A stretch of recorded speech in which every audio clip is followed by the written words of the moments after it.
We're blue and white, there's not a doubt. We play the game to win. A team that knows commitment, that's the way it's always been. We rise up to the challenge, we give the game our all. With sheer determination, we go in for the ball. With the crowd thunders, go Cats. Hi and welcome everybody to the Geelong Board BigFooty podcast. Hopefully the new and improved version, but the word improved may be a bit loosely there because unfortunately I've no real idea what I'm doing as the host. My name is Willow and I'm joined by a few esteemed posters today. Firstly, making his podcast debut, and one of our board mods. Welcome, Cat Empire. Thanks, Willow. Also, we're joined by a podcast regular in the Jester. G'day, Willow. Thanks for having me. No problems at all. And lastly, to round out our group for tonight, he's been on before, former poster of the year in Partridge. Thank you, Willow. Pleasure to be here. Thanks, guys. No worries, guys. Thank you all for being a part of this. It's been an eventful off season. It's fair to say, as a Cats fan. Probably the best place to start is, of course, our off season recruiting spree, and none other than acquiring the services of one Patrick Dangerfield, along with quite a few other handy types. Partridge, how did you feel about how we approached it all and what we ended up with? I think well, you have to be very happy with Dangerfield, obviously. I think pretty much everyone's agreeing on that because players that good don't come loose in those circumstances too often. So I don't think anyone has a problem with that. I don't. I think the way they've gone with the other three recruits shows they're very, very serious about this year and next, you would think, because obviously giving away picks this year, giving away a pick next year, and so on. I'm sort of obviously pretty confident, or not even confident about Dangerfield. You know his top quality. I've been very pleasantly surprised with Smith so far. Not sure about Henderson, to be honest. He can play, but I partly don't know which end of the ground he's going to end up playing and how effective he'll be, but still, it's very early, too early to say. And Selwood, I was the least enthused about, again, for the reasons that was for me, is can he overcome the ankle problems and so on. But overall, we haven't played round one yet, so I don't criticise again. It's way too early. Cat Empire? What did you season?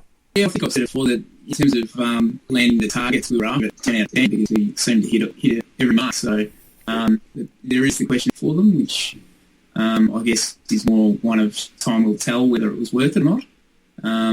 But, I think we got Dangerfield cheaply and we got Selwood for nothing. But perhaps Henderson looks like we paid a top dollar. And Smith, I thought, was probably about right. So, but it all comes down to how they form. Early signs are good, particularly with Dangerfield and Smith, I think. But we've just got to see how the year unfolds. Have we been surprised with Smith a bit, or is that what we should have expected? Because personally, I've been wrapped just with the way Smith's going about it and the way he's performing. And I think I posted during the week, potentially I had read a bit too much into it for the doom and gloomers, saying he was soft and this and that. I've been quite impressed with just his hardness footy and his willingness to compete as well. It's kind of like a younger version of what we'd hoped Simpson would be. Yep. Would that be a reasonable way of putting it? Yeah, that's a pretty good description, I reckon. Just that? Yeah, although, yeah, you're right. Like he is looking like a better version of Simpson in that he's really tall, and he's better in the sense that he can actually sort of kick for footy, unlike Dorsey.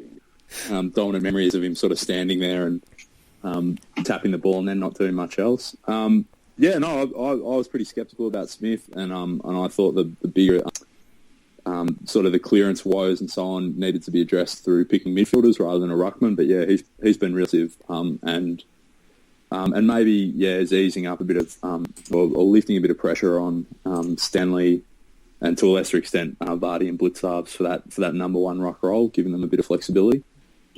Were you happy with the other inclusions to our squad?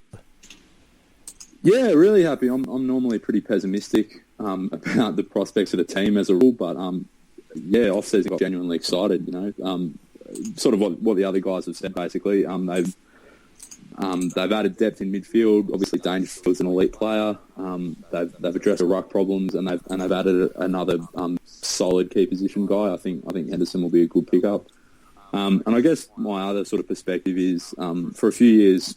A few people have sort of said, they seem, in terms of their list management, they want to have it both ways. In that they keep saying, "Oh, we're about promoting youth," and they've sort of let go of Chapman and let go of Johnson, I guess, more recently in nominally in pursuit of giving games to younger players. But at the same time, they're bringing in these older guys. In some cases, I guess, haven't really worked out. Whereas this, by trading away these draft picks, I think there is a bit of a commitment to it's now or never. And they're going to have, there's going to be a big hole in the list one way or another in a couple of years' time from where these draftees should have been. So, they've sort of staked it on the next couple of years, and I'm looking forward to how that's going to play out. In a sense, we were left with a hole in the list as well, just from failed draftees and people we picked in not working out. So, do you see it? How is it? Are we just going to get into a cycle of trying to be able to do this? Have we sold the farm? What are you guys' thoughts on how we've what we've given up? Because I tend to think obviously we have given away a bit, but at the same time, every player that gets picked up is a star. So you could easily use a pick, and it could crash and burn. There's no guarantees. Although the chances of getting it wrong at the higher end are much less than they used to be. But it's, the way I see it is sometimes it's obviously it's a good roll of the dice to take, is probably the point I'm trying to make. Yeah. Oh, no, sorry, you go, Cat Empire. Yeah, I think that's right. I think we do have to accept that they are taking a risk. No doubt about that. And they are treading a path that nobody's gone down before. So we don't really know if this approach is going to work or not. We can't look back and say, well, somebody else has done well doing it. So it's uncharted territory, which makes it a bit exciting. But yeah, we have put all our eggs in that basket. And if it goes wrong, at the moment we'll have to wear the blame for that, and I think there'll be a fair bit of blame judging by talk around at the moment. Partridge, what's on the way it's all sort of this side of it unfolded as well? I think I side with a few. I guess a bit similar to myself. I still would mostly prefer the majority of the picks to come through the draft. Only because I've seen, as we all have, we saw how well that worked from 2007 to 11. That said, every player you pick up, as you said, there's no guarantees. The guy who drafted pick 10 could be just as bad as someone who drafted 60. And as we know with, Corey Enright, probably the all-time greatest pick 47 in history, you can get absolute guns later in the draft too. So there's that. And when guys like Dangerfield come up, that's absolutely reasonable to go for them. So, yeah, it's, as Cat Empire said, it is uncharted territory. We don't know yet. It's going to be a very, very, very interesting couple of years, because I think it's coupled with not having reasonable draft picks because we've gone for these established players, and, of course, the other part of that is the retention of so many guys that have been around for a long time for little output so far. So it's going to be a combination of all those three things in a year or 2 years to see how we are placed. And I think what you mentioned there as well, the retention of the guys, and we can name them, Cowan, Vardy, Menzel, McCarthy. I don't think, is there anyone else that springs to mind? Yeah, you could even add Delaney that we've added. Yeah, I would have previously, I would have had 6. I would have said McIntosh and Simpson, but they're both gone now. Yeah, So, but I think that's it's going to be boom or bust. I think the way we've done that. I mean, if they stay fit and they stay on the park and you know they may well show what obviously the coaching staff believe in a show. But if they don't, that's another part where I think questions have to be asked of the decision makers, because if you keep Josh Cow probably done very little to justify the position, and he, you know, and nothing comes from it, that's when questions have to be asked. Yep. We also welcome to the club over the off-season a whole swag of Ds. Fortunately, we have one of our draft gurus with us, Jester. So what are your thoughts on the crop of young and not as young people that we drafted in? Look, it's, you know, when you start at pick 59, obviously you're going to be taking long shots. I guess there's probably some interesting patterns. We've picked a Tasmanian again, which we've been doing pretty consistently over the last few years, and you know, Gardner looks like a nice player, but a bit like Hamling, I guess. You know, you would think he would take a while, and he isn't a great omen given Hamling's career arc at the moment. Menegola, you know, I think he's been pretty impressive in the NAB Cup, and obviously he's a great player. You'd expect, you know, he sort of fits in this win now mould. Buzzer, I can't remember the last Queenslander we had, so again, that's an interesting one. Clint Bizzle. I was going to say that was probably Clint Bizzle. There you go. And Hayball's really interesting in that apparently his old coach is also an extra long scout, and he basically called up Wells and said, "Have a look at this kid who, you know, played sort of Sandful under 18s, which is pretty far down the pecking order, and I think one or two reserve games in the Sandful." So he's another one he's going to take a while. And then we get to the rookie draft. It's almost an inversion in that Jock Cornell, highly rated, was sort of affiliated with GWS, but they couldn't come up with currency to get him. I think he looks really exciting.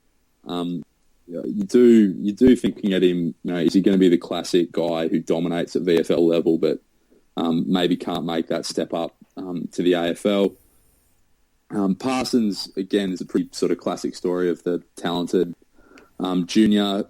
I think he's an AIS graduate who struggled a bit with injury in his draft year and slid as a result.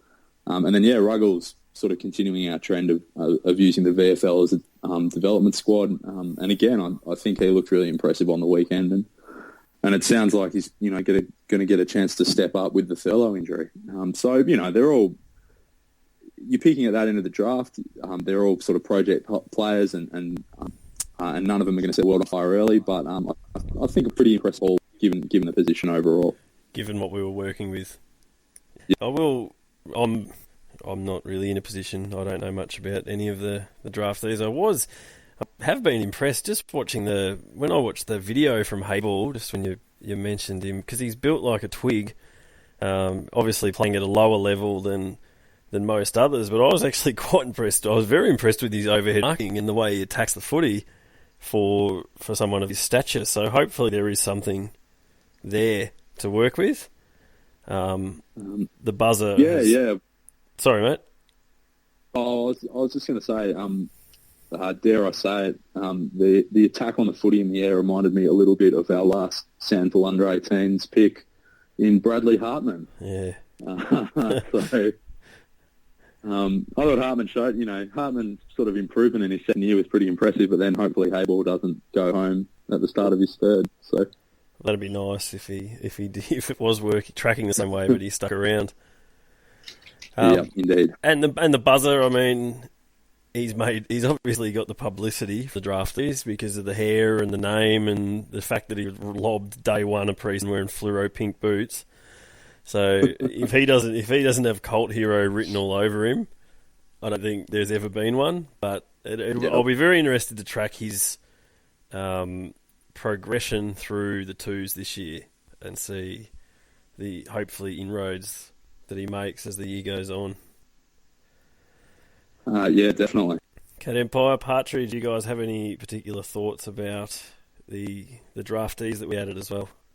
Oh, just a positive word for Ruggles based on his performance on the weekend. I thought that was pretty encouraging, albeit against limited opposition.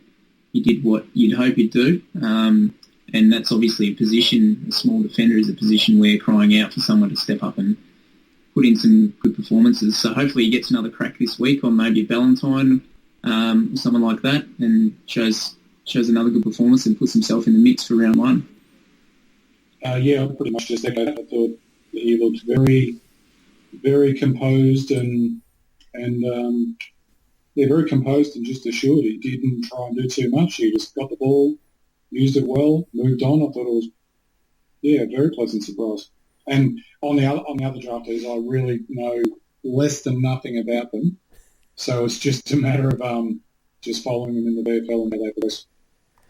Now we're 2 games down for our first game. Played the Pies down at match. Oh, there's 20,000 people there.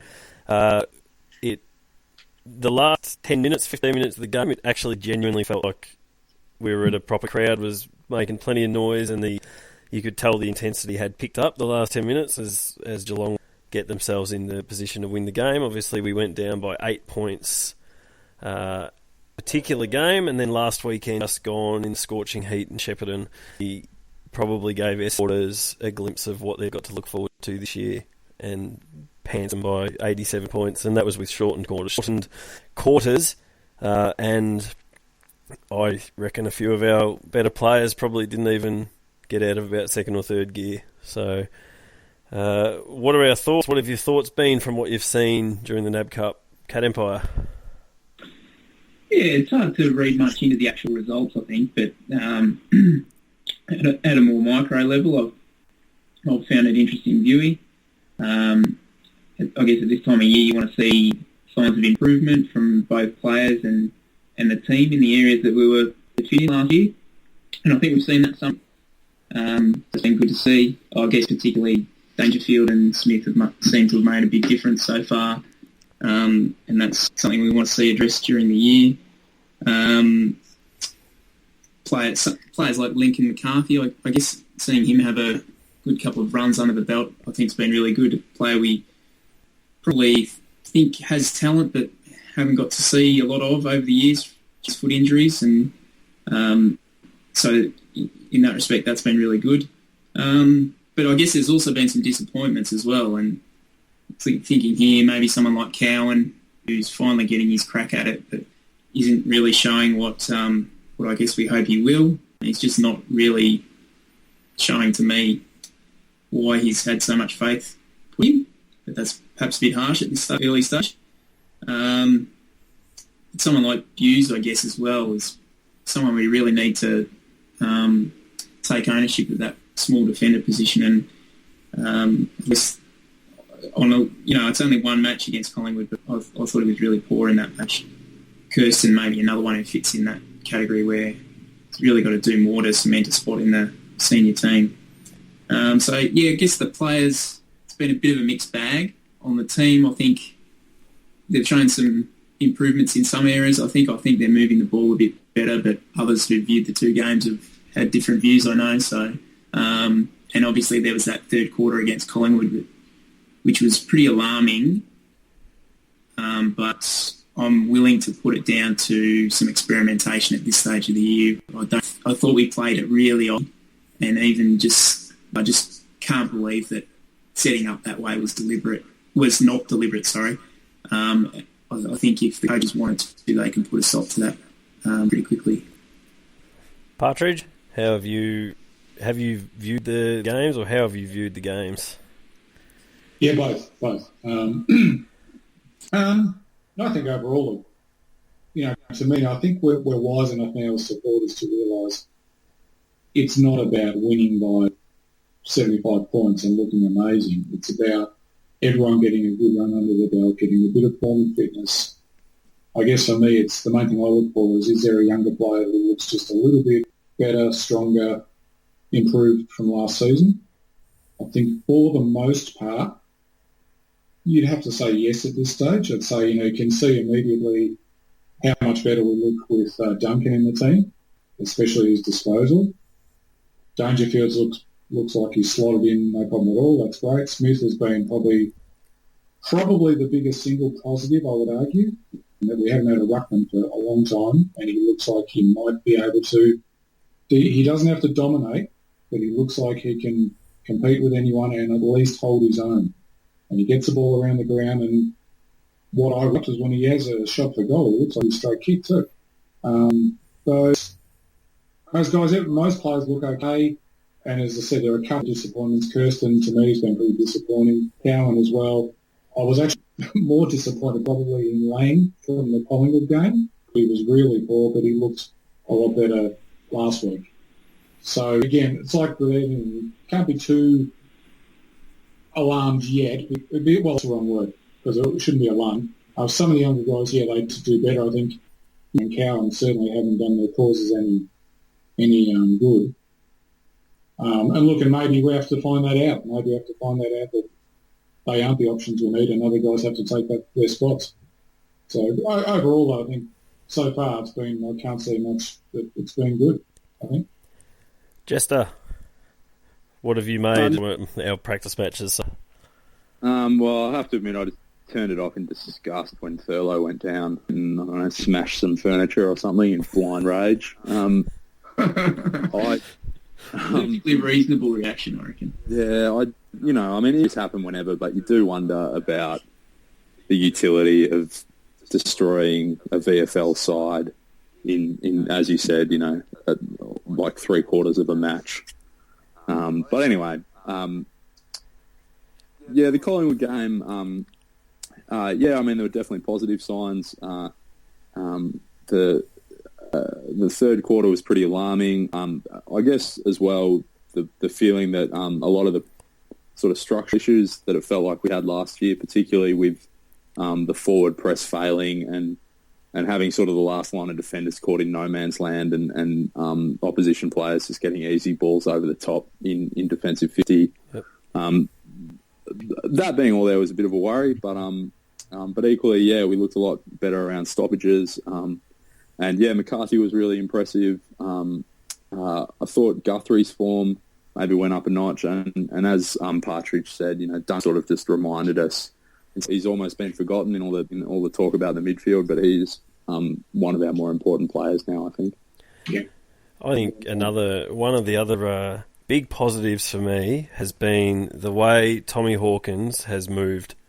I think he has looked like a completely different player than the last couple of years. Absolutely leaner, and he's actually been on his bike, and instead of just pointing up in the head, he's actually pointing out in front and leading and moving for the ball. And I thought you watch from the weekend, and granted, Essendon, the equivalent of a VFL side. When this year, if some of the things that were happening on the weekend continue, Duncan down the field, kicking a Hawk on the lead, I tell you what, Hawk's going to get a hell of a lot more marks than he took last year.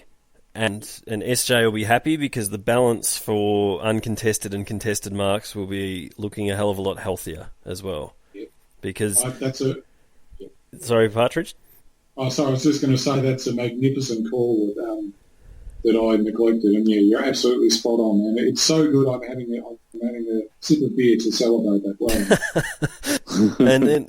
and for the rest of the practice matches, just what I picked up. McCarthy, he's an interesting one because he doesn't do much, but what he does gives you hope and excitement, and it's just the energy that he brings.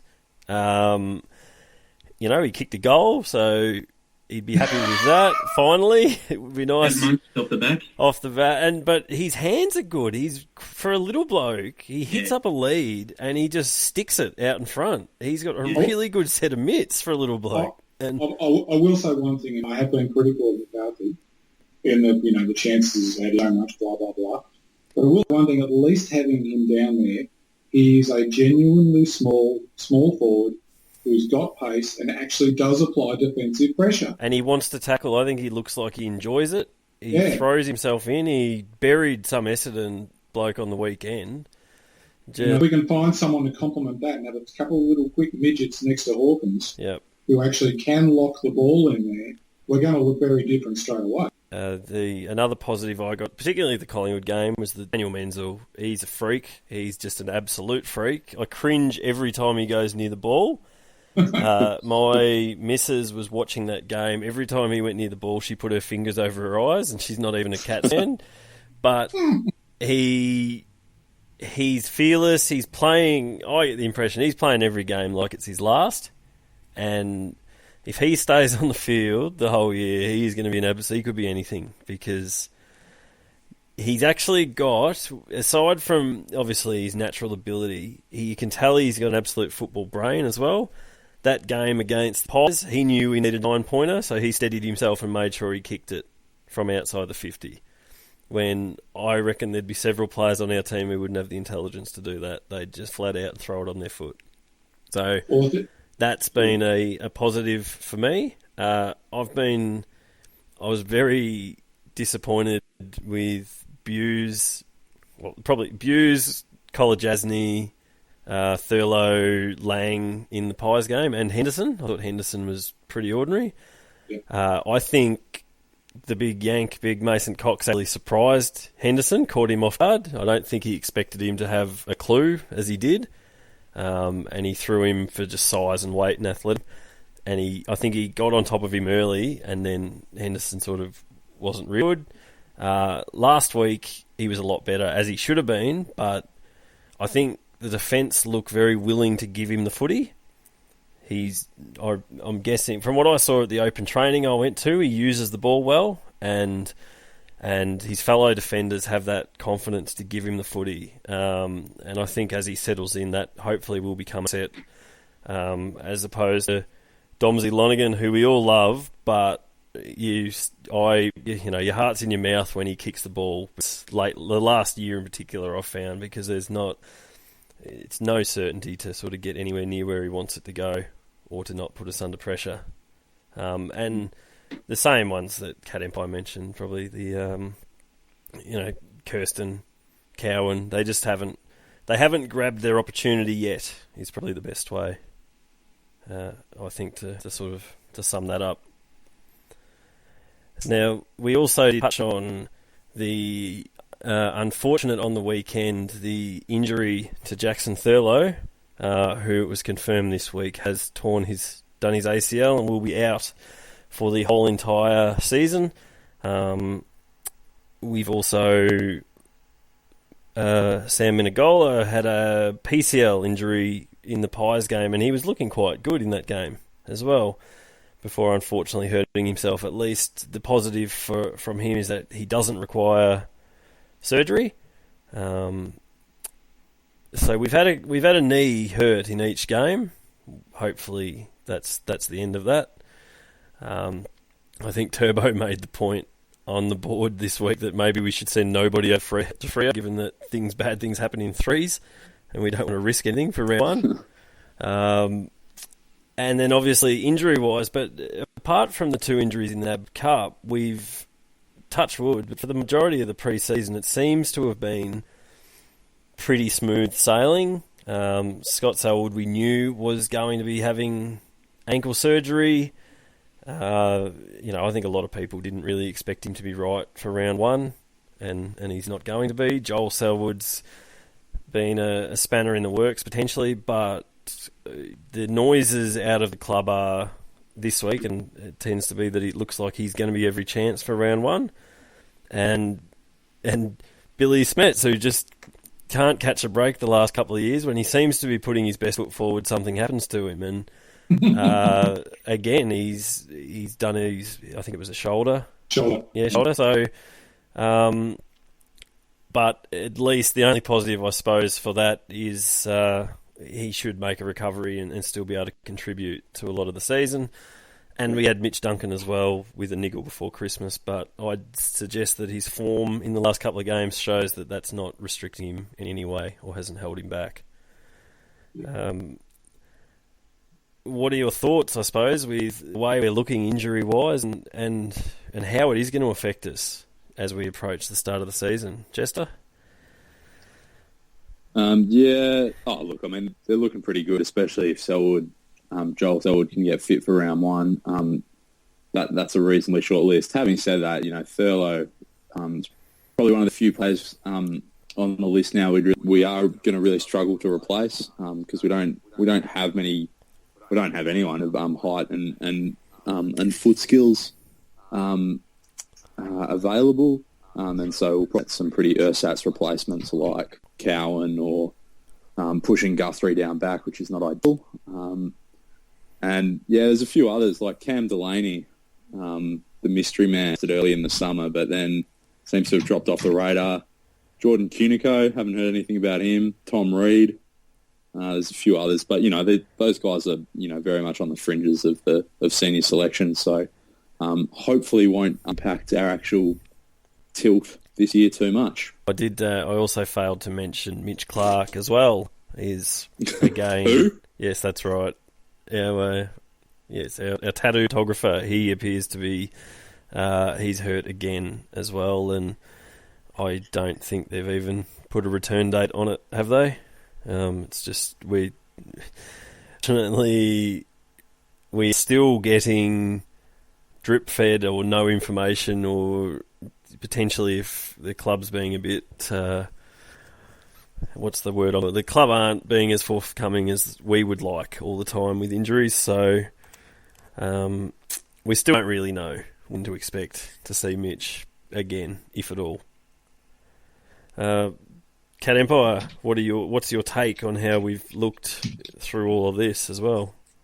Yeah, I think echo what Jess has said about Thurlow. I think of our younger players, he's really the one that we could least afford to lose. I think he just has that set of, particularly his kicking skills, I think are unable to be placed. He's versatile. He can play on smalls and talls. And he was just getting to that stage where I think he was almost going to be picked every week, pretty much. And to lose him, I think, is a pretty big blow. The others don't worry me too much, except, as long as the caveat on that is that Joel Selwood's foot is progressing as they say it is, and that he's going to be right for round one or near enough to it. That, I think, is a big factor for us, because getting Dangerfield in is only really going to boost us significantly if he can play alongside Selwood. I think if it's one or the other, then we're just where we were last year, and Paddy's going to be beaten up by halfway through the year. So it's really important that both those guys play alongside each other. I do disagree slightly. I don't think it's just down to Dangerfield and Joel Selwood anymore. I think we're better than that. I think Caddy showed enough on the weekend to look like he's capable of just a bit more consistency in his game, which is what we need. Duncan showed he's clearly our third best midfielder behind Dangerfield and Selwood, and I would argue at times he's been just as good as Selwood in the last 12 months. And if Hall and Smith can play more like he did against Collingwood and a lot less like he did against Essendon, there's another midfielder who looks a little bit better. So I think the midfield depth especially could be much, much, much better, even without Joel Selwood. As others said, Clark is just like, that's just the way it is. Look, the plus side is Vardy hit, and although he's not doing a hell of a lot, he seems to be, when he does get the ball, he seems to be right next to the goals, which is handy. So overall, though, from an injury point of view, I think we're looking pretty good at the moment. If it can stay like it is now, even Smets, I really want him to make it, but at least he did his although he did his shoulder, at least he did it in early January, so he'll be back, fairly, hopefully in the VFL by the time the season starts, which will be good. So you make a really good point about the midfield depth, Partridge. I didn't mean to say that we don't have depth there. I was talking more about the top end, where I think you do need at least a couple of really top midfielders to be a contender. That's fair. Yeah. And what we have lacked over the years is over the last few years, is both someone to partner Selwood, but also the depth. And as you described, I think we're addressing both of those areas now, which should hold us in good stead. Yeah. And just on a few of the players you mentioned, that sort of this will lead into another discussion as well. But Hall and Smith, I found, as you mentioned, hopefully he plays more like he did against the Pies and not so much against Essendon. even I think I found the thing with the Essendon game is he has a knack for getting to the right spot for the ball, and he puts his head over the ball, and he seems to be one of those players who can get first hands to the footy from a stoppage or a clearance opportunity, but it's just on the weekend he just fumbled it every bloody time he got near it. But I think if he gets that, if he can iron that out of his game, he could be an extremely valuable addition to, hopefully a very well functioning midfield. We've got somebody else as good as Danger is at winning that contested ball. I think you can get just as much value from him if someone feeding it out to him, because he's got that elite speed and that elite power and strength to, basically blow away from an attempted tackle and get the ball going in our direction quicker. Yeah, and to add to that is Guthrie has looked really good. I mean, he's looked good at doing that for the last couple of years, but certainly I thought even in the previous 2 games, Guthrie's ability to just sort of burst away from the contest, it's going to be really important, because maybe one thing with this added midfield depth, one of the criticisms you could make of it is it's one-paced once you take away Selwood and Dangerfield. So yeah, if we can get a real mixture where you have sort of like a real workhorse, potentially like Hall and Smith, and also sort of an explosive threat in Guthrie or even Kotu, and obviously Danger Selwood, then we'll be looking a lot better than we have the last couple of years. What do you do? Don't talk up Guthrie around Patrick Bateman, because Cat Empire doesn't want to have to go and clean up the mess. I just find that extraordinary. I guess I can say it in public. I just assumed someone with the name Patrick Bateman was just playing a superb trolling game, and but the more he does it, the more I'm like, I think he genuinely believes this, and I'm just baffled. How can you? Yeah. Anyway, I found the scariest thing I ever found as a football fan was doing was reading up on some psychology about cognitive biases. Apart from the fact I saw myself in the mirror and got terrified. but you realise how irrational we are when we fervently hold a viewpoint, and we're all guilty of it to varying degrees. And I absolutely have been. And you want it to be true so much, you just start ignoring reality. And you see what you want to see in a situation. I've done it as well, and I can't remember. There was someone the other year, and I was just adamant that they were going to be. They'd make a difference. I think it was bloody Sam Blease last year. I was convinced that he could be. I was convinced that he could be something. He could really be a weapon, and he was just. He was, but it was at the VFL level. He was good, but no, I have a long list. I go back to the glory days of Kane Tenace and Charlie Gardner. Don't worry. So yeah, count me in that boat too. Everyone has them. Some people just like to defend their views more vehemently than others, and I think some the guys who don't make it, some aren't good enough. Some are just unlucky.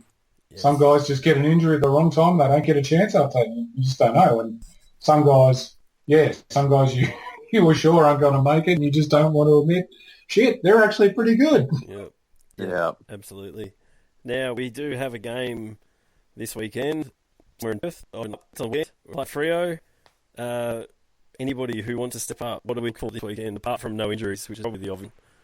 I'll go first if you want. No worries. I would say just the standard pre-season. I would say because it's the third final, I would hope we get much closer to what the final 22 is going to look like on Easter Monday. And you would think they just want the experimentation is parked a little bit.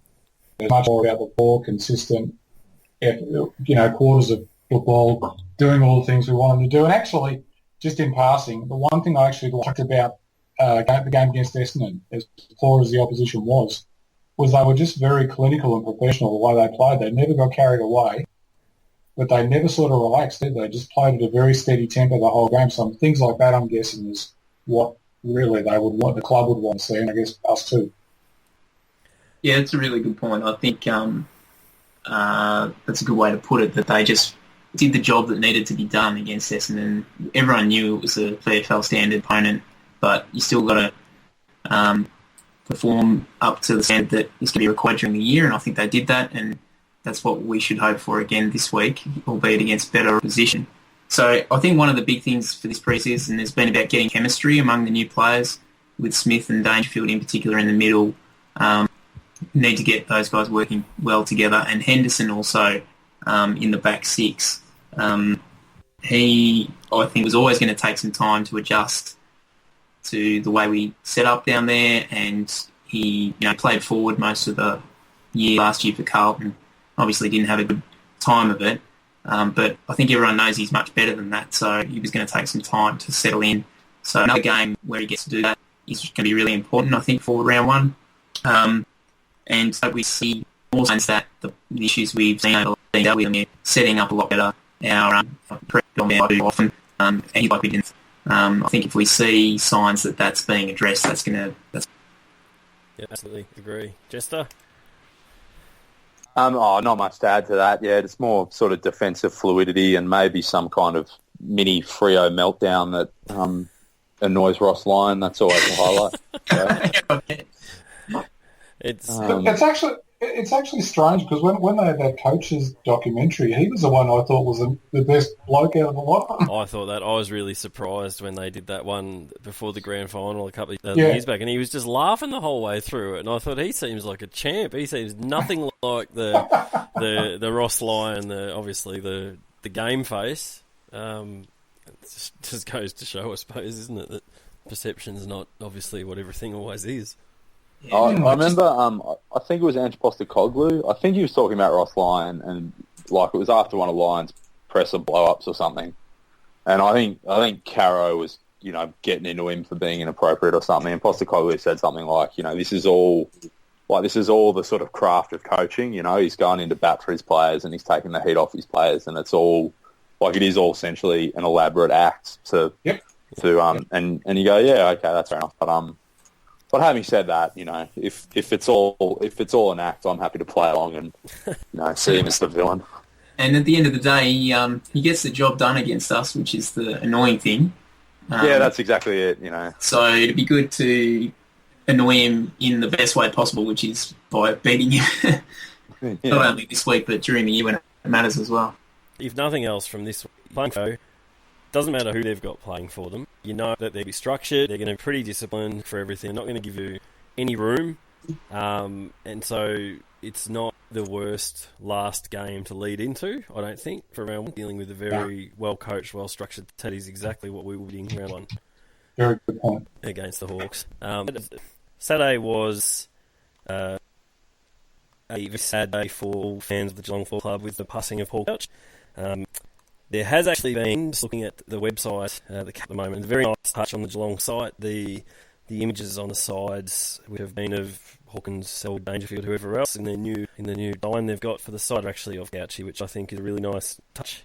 I'm just going to read from the website because there is also a public memorial has been announced, a public memorial service for Paul Couch, which has been set for the 5th, coming to the 15th to 2:10 p.m. at Vandenberg Suburb. Guys, how did you act? What do you thought? Couchy, for me personally, was in the early 90s, so sort of until he retired. I was 10, 11, 12, 13, and obviously he was probably one of, along with the amount of good players we had back then, but he was one of the first real heroes I had on the footy field. I maintain he never looked like much of a footballer. He never looked ripped and fit and super strong, and he didn't have a great running style. He sort of just shuffled along, but by Christ, he knew how to play footy. He could just find the footy, and it was such a beautiful kick when he had it. It was a bit of a shock, I will say. It was a real shock and really quite sad on Saturday to have that news. Partridge, you're probably the best person from the group to polite way of saying the oldest to reflect, I suppose. Yeah, I'm one you just don't expect it, because I think it's funny how things have changed in the last decade or more. You kind of don't expect people to have heart attacks at 51 anymore. I don't. It has changed. I can think back to like when my grandfather had a heart attack at 77 when I was a kid, and then this was in the early 80s. You thought, oh yeah, that's old. Now it really isn't. You know what I mean? Yeah. A lot of people were living longer, all that. Anyway, I was fortunate to see most of his career. The first year I started going, like, as in every single game in Victoria and didn't miss it, was 1986. So I saw just about all of it. And it's funny when you look back at his record, you realise he was developing into a very good player for quite a while before he won the Brownlow. It's just obviously because he was not intrusive, but he wasn't spectacular, and we had Ablett in the team and Lindner and Brownless and other guys. You probably didn't notice him. The game I remember, but I can't speak for anyone else. There was a game where we beat Sydney in 1988, and he had a ton of the ball. It was like 40-odd touches. And that was the first time I remember the footy world was like, oh, wow, this guy can really play. And that's sort of like the first game I remember noticing him. But I'm sure he had plenty of good games before then. But I just remember him as like, yeah, just the perfect centreman for the late 80s and early 90s. Like you said, he wasn't super athletic. He wasn't super quick. It's arguable that he had a right side of his body. It was just for balance. Yeah, although funnily enough, when they showed the tribute, they showed him kicking the goal with his right foot, just to humour us. But he just did the basics very, very well. He really knew how to find the ball, where to be, and when he got it, he just used it well. This is very basic stuff. He just did it incredibly well. And he won, what did he win? 3 best and fairest? 4? I'm looking up right now. Not 100% sure. 86, 89, 95, and he won it. 95. I was at the 95 one. There you go. So there you go. So, so he'd be certainly in the short list of better players we've produced over the last 30 years or so, you think? Yeah, he was, when I first started following the Cats in the late 80s, he was part of that sort of core of players that you just love to go and watch, and he was a big part of what made the team great, and that midfield combination with Gary Hocking and Mark Bairstow at the time was probably the best going around. Yeah.